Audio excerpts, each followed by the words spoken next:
Welcome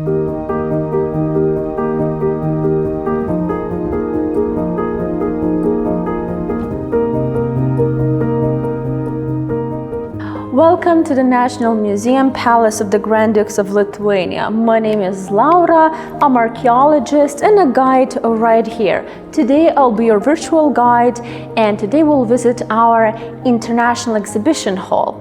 Today we will see the collection from Giorgio Baratti that came from Italy, Milan, called From SACRO to PROFANO. We'll see around 90 pieces that go from paintings to tapestries plus sculpture. All of these items are supposed to showcase the difference between different pieces of art during 16th and 17th centuries. A lot of them will correlate to the periods when our rulers like Vasa dynasty or Hegelians were purchasing a lot of pieces of art for our residences, including obviously our royal palace. Going down to technical terms, the exhibition itself is separated into 2 floors and overall has 4 halls. The first one is dedicated to Old and New Testament. That includes obviously the prophets, the Christ, and then the next ones are dedicated to different other topics that we'll talk as we'll go along. Talking about the first pieces of art, let's go to the wall that showcases characters from the Old Testament. So here we see a painting by Domenico Piola. It was painted in the beginning of 17th century, showcasing the angel exhorting Lot to flee with his family from Sodom and Gomorrah. The next painting also comes from the Old Testament. Here we can actually see Jacob's blessing from Philippa Vitale, also from the 17th century. What is interesting, Vasa family preferred paintings. They would quite often travel to Italy, specifically Vladislav Vasa, to bring those paintings back. While on the opposite spectrum, we have Hegelian dynasty that existed and ruled a bit earlier on, and they preferred tapestries. One of them, well, not one of their collection pieces, but one of the tapestries that they probably would have appreciated, we can see right here. Tapestries were never made in ones. Usually they were made in sets. It's believed that this specific tapestry is one of the 6. It is dated as the end of 15th century, the beginning of 16th century.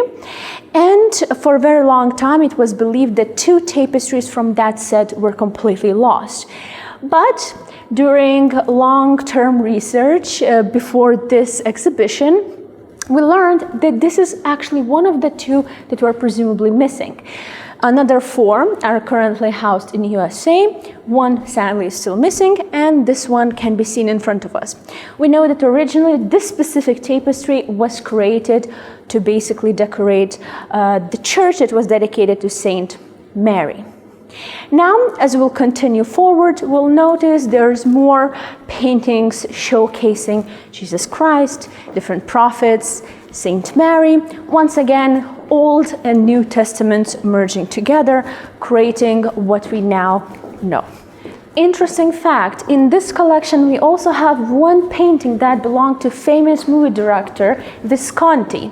Here we can actually see this specific painting. It was painted at the very end of 16th century, the beginning of 17th, by Santi di Tito. It showcases the Annunciation to Saint Mary. What is interesting overall, in this exhibition we have at least 3 paintings showcasing angels talking to Saint Mary and basically talking about her future. Now let's move on to the next part. What is interesting that in the Old Testament and the New Testament, angels were always mentioned. Some were seen as the guardians, others were seen as the ones that would send or bring the message. Here we have 3 pieces of art that exactly showcase that fact. Not only angels looked pretty and obviously making painters want to paint them, but it also conveyed a lot of times a different message. Here we can see the painting from the 18th century, painted by Francesco Basso. What is interesting when it comes to this specific painting is that usually when it comes to mirrors that are symbols of vanity or temporariness, it's usually held by a woman. In this case, however, it is held by two children, once again showcasing the change as well. Next interesting piece of art that we can also see in this area would be this beautiful painting that came from the end of 16th century and the beginning of the 17th. It was painted by Giovanni Antonio Galli, also known as Spadarino. And why this one specifically is unique is that if you look at it, we can only see little heads with wings, no bodies, nothing. That correlates to the fact that a lot of angels would have a different purpose. These ones specifically probably were the ones sending little messages. Now, slowly but surely, let's move on towards the second floor. But on the way, we will see one big piece of art that really stands out from the others. So here we can see the painting of Jacopo Negretti that was painted at the end of 16th century. And why this specific painting is unique, it's not only huge in size, but it also based on what theme you can see within. Usually when it comes to themes of Annunciation and with Saint Mary and any angels, Mary takes at least bigger part of the painting.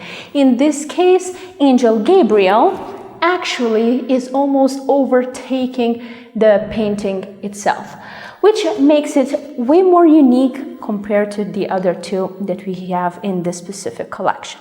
This specific painter is very important to Lithuania because we know for a fact that Sigismundus Vasa actually ordered quite a few pieces of his art for his own private collection and to also embellish some of the churches in Poland. Now, without any further ado, let's move on to the second floor of this exhibition, where we'll discover other themes. So now we are on the second floor, and the second floor starts with the room that is dedicated to Saint Mary and Jesus Christ. One of the items that I really would like you to look at is actually the oldest piece of art in this specific room. It's actually Mother of God with a child. It is dated as the second and third quarter of the 14th century. Because this area houses not only the paintings but other pieces of art like sculptures, I would like you to look at the opposite side when we can see a piece of art that was created by a person that at that time was very well known. Here we see Christ at the column amid cherubims, and the piece itself was created at the middle of 16th century and known the creator was known as Padovano. Now, another interesting piece of art, talking about sculptures, that has nothing to do with this author, but is very well known in the world, would be right there. Here we have two items that were created either by Donatello or by Donatello and people who were under him. So we know for a fact that this piece of art was definitely created by Donatello. Researchers looked into little details like hairs and wings, and they did say it is definitely his work of art. However, on the opposite side, we have a piece that probably was created by someone who was working in his proximity and either were influenced by him or had him as a mentor. The next room that we'll go into goes through the pathway where we will be able to see some of the pictures of the items that we really wanted to get, but sadly because of their uniqueness or their value to Italy, we had to leave behind. So let's continue on. So here we can see some pictures of pieces of art that we really wanted to bring here, but because of their value to Italy, sadly they couldn't be displayed abroad. One of the pieces of art, specifically this one, is important because it is the oldest item in Baratti's collection, and it is actually dated 13th century. Once again, it's showcasing Saint Mary with a baby. And without further ado, let's continue on to the next part of the exhibition. So this specific area is dedicated to the saints that were basically showcasing themselves to the Christ. Behind me and to the left of me, we have Saint John the Baptist. Then we have quite a few pieces of art of one of the most popular saints of that time. So on the left, we see one painting of Saint Lucia. Then we have 3 paintings of Saint Magdalene, one painting of Saint Christina, and another painting of Saint Margaret of Corona praying before the crucifix. This area, like I said, was dedicated to more saint people. The other one will be dedicated to clergy and to some of the political figures that were important at that time. So this area is dedicated to clergy and lay figures. One of the figures that is extremely important to Lithuania is actually the Pope, Leo X. And he also was a very interesting figure. By the age of 14, he was promoted to cardinal. Why he specifically is important to Lithuania? Well, he was the one who actually didn't allow Luther to be part of the church. And also, he's also that pope to whom our nobility wrote to, asking to pronounce Casimir a saint. He does exactly that. Not only that, he will also pronounce Saint Bruno the saint as well. We can see the painting of Saint Bruno right on the opposite side.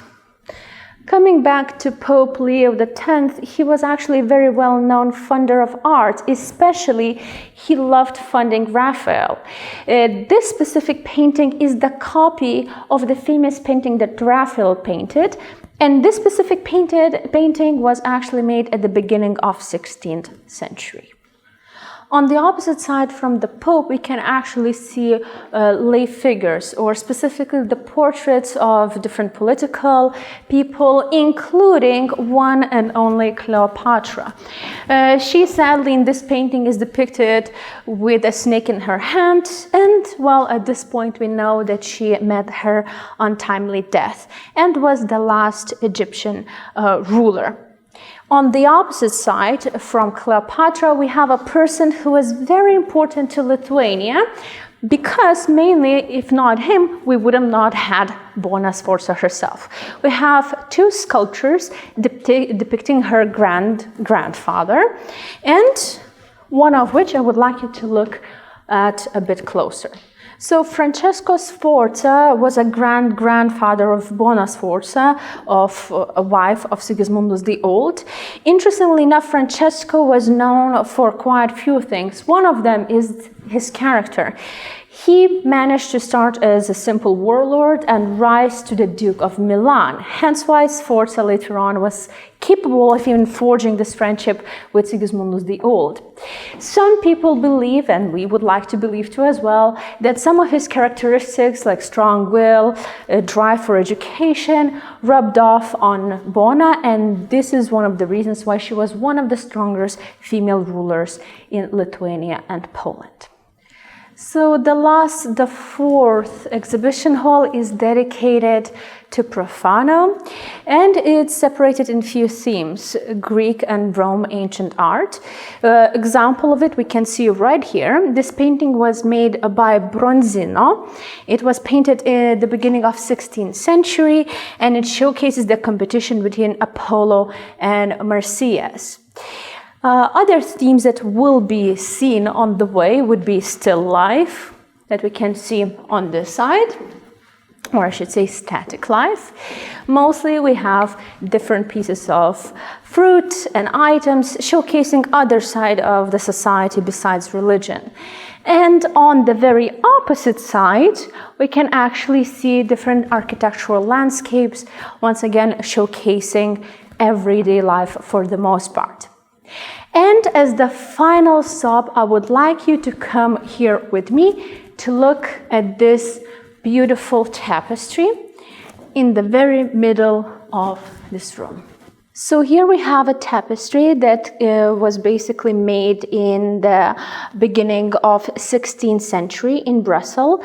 Sadly, we don't know who the creator was. We believe it was anonymous Flemish Romanist painter who was in the circle of Bernard van Orley. This specific tapestry showcases the moment when Jupiter, in the guise of Diana, departs from Callisto from a series of scenes of Diana, Jupiter, and Callisto. Why I wanted to stop by this specific tapestry? Before Vasa dynasty comes to Lithuania and Poland, we know for a fact that the Hegelians really liked tapestries. They were practical, it was easy to move them, and once again, they were beautiful pieces of art. This tapestry, if you will notice, have different scenes in it. We have Jupiter acting as if he is Diana, trying to trick and basically take Callisto from the group. It works out, and in the end, the actual Diana will push Callisto from her group, and Callisto in the end will have a child from Jupiter.